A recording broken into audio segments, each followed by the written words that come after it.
কোনো কোনো সময় চুপ করে থাকা খুব ভালো।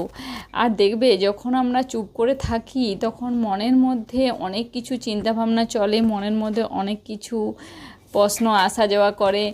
আর আমাদের অনেক সময় অনেক মন খারাপ হয়, যখন মন খারাপ হয় তখন তো আমি চুপ করে থাকি, তারপরে একটু পরে দেখি যে ঠিক হয়ে গেছে। মানে যা কিছু ঘটছে তখন সেটাকে লক্ষ্য করলাম কিন্তু নিজে কিছু বললাম না, নিজে চুপচাপ থাকলাম, সাইলেন্ট, কিন্তু সেটা অনেক উপকার হয়। সেটা আমি কিছুক্ষণ পরে চুপচাপ থাকার পরে নিজেই দেখি যে অনেক মন খারাপ কমে গেছে। আর যে সমস্ত চিন্তাভাবনাগুলো মাথার মধ্যে ঘুরপাক খায় তখন সাইলেন্ট থাকলে সেগুলো আস্তে আস্তে সেগুলো যে ভাবার সুযোগ পায়।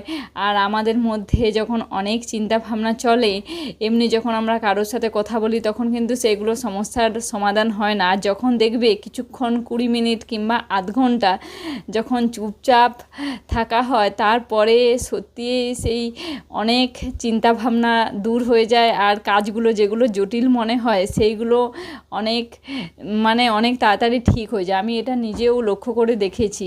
আর তোমরাও দেখবে যখন অনেক মাথা গরম হয়ে যাবে, যখন কিছু খুঁজে পাচ্ছ না, সমস্যা হচ্ছে, অনেক চিন্তা ভাবনার, অফিসের অনেকের অনেক কাজ ব্যস্ত থাকে, তখন মাথা পুরো গরম হয়ে যায় কেউ কিছু বললে। আবার যদি তখন নিজেকে একটু টাইম দাও, নিজে একটু চুপচাপ থাকো, তখন দেখবে আস্তে আস্তে সমস্ত সমস্যার সমাধান হয়ে গেছে। তার জন্যে আমাদের প্রত্যেকেরই সাইলেন্ট থাকাটা উচিত, অন্তত পক্ষে আধ ঘন্টা। আর সাইলেন্ট থাকলে নিজের মধ্যেই নিজের সব প্রশ্নের উত্তর থাকে। যে মন খারাপ থাকে সেই মন ভালো হয়ে যাওয়ার যে ওষুধ সেটাও নিজের মধ্যেই থাকে। তার জন্যে আমাদেরকে চুপচাপ সাইলেন্ট কিছুক্ষণ থাকতেই হবে, নিজেদেরকে একটু টাইম দিতেই হবে। টাটা। আর আমাদের ভিডিওগুলো যদি আপনাদের ভালো লেগে থাকে তাহলে অবশ্যই সবাই লাইক, কমেন্ট আর সাবস্ক্রাইব করবেন, তাহলে আমরা আরও অনেক নতুন নতুন ভিডিও নিয়ে আসতে পারবো। টাটা।